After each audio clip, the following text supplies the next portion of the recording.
1, 2, 3, let's go.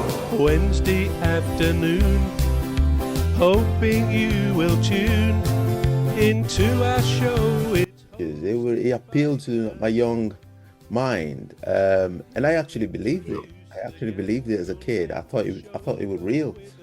Now I know Blackburn Rovers is real, and probably, most writers would base it on an actual person, and then they would just spice it up and make it more appealing. Because if you wrote anything normal, it's not appealing, is it? But if you spiced it up a little bit, then it becomes appealing. Yeah. So I did read quite a few comic books when I was a kid. I loved it. Yeah, I think Roy of the Rovers was in the Tiger, because I used to love Roy of the Rovers as a kid as well. But what about information that you as a child or as a youngster were able to get? Now, nowadays, of course, just anything, if we want to ask a question, you either ask Gemini on an Android phone or you go to Google, and it will answer almost instantly any question really that we have about any subject anywhere in the world.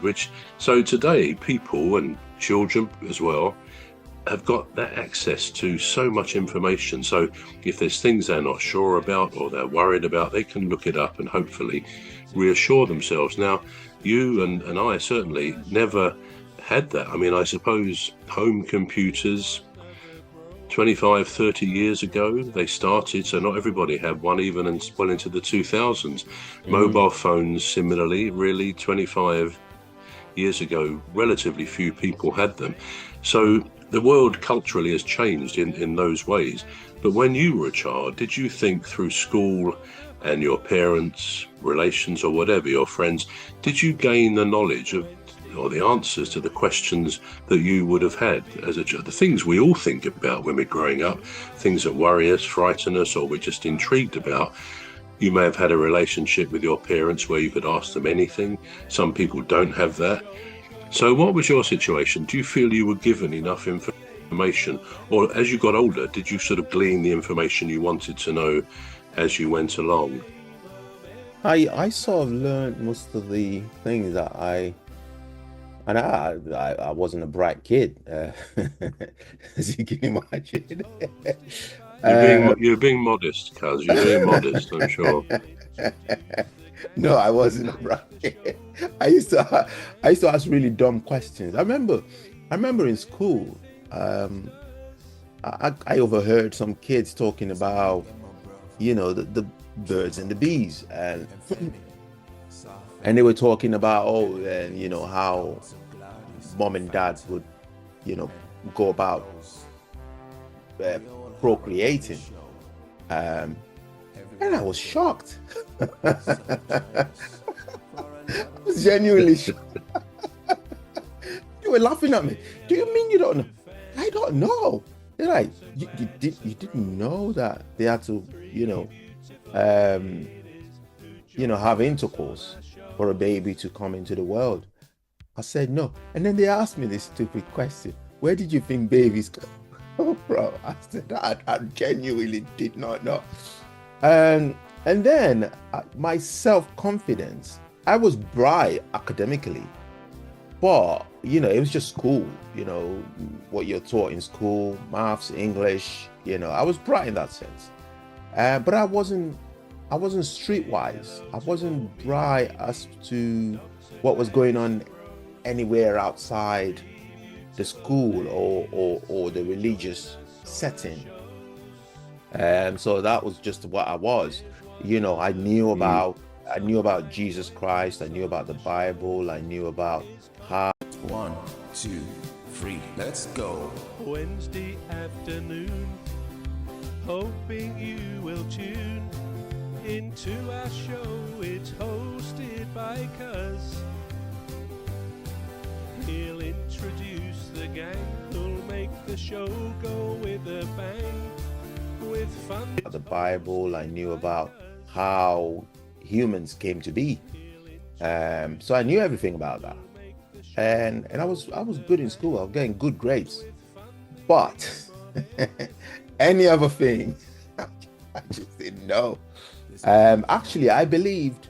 Well, I remember. I remember when I was about, I think I was about 16, and somebody said, "Oh, you know, like all this wrestling, how it's made up." I'm like, "What are you talking about?" They're like, "No, it's acting." I said, "No, no, no, no, it's real." Like, no, it's not. So because I didn't bother to find out. I did not bother to find out. Watched it, enjoyed it. I knew the characters, and I was like, "Yeah, that would do me." So it just shows you, isn't it? Like you can go through life. It depends on your family. It depends on your parents. You know, you can be so protected that you're naive to what's going on in the real world. I remember when I lost my uncle, they just said to me, "Oh, he's gone away. He's gone away. He'll be back in a few years," you know. And I thought, why did he leave me? I just wanted to know. As you would, yeah, you would think Yeah, that. and they couldn't explain that. And I remember getting in a fight with another kid that told me that my uncle was actually dead and he hadn't gone away. And I said, "You're lying. Take that back now." I got in a physical fight with it. So, you know, I grew up now and I'm thinking parents should do better. They should. And would do you better. say, that's a good point, and would you say, in view of your experience as a youngster, you treated your own son differently at those stages of his life?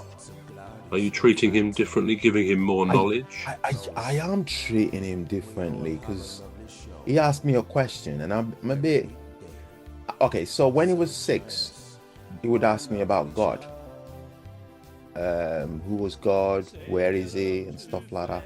And I'll just be, you know, I'll try to break it down to bite size.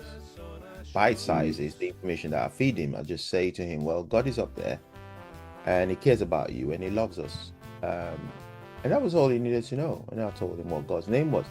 But then when he was 8, he started asking me more questions about girls and stuff like that. And I must say, I was a bit excited because I thought, all right, so he's going the straight route. He's going down the straight route.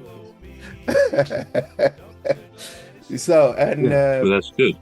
yeah, but then 1, 2, 3, let's go. Wednesday afternoon, hoping you will tune into our show. It's hosted by Cuz. He'll introduce the gang who'll make the show go with a bang.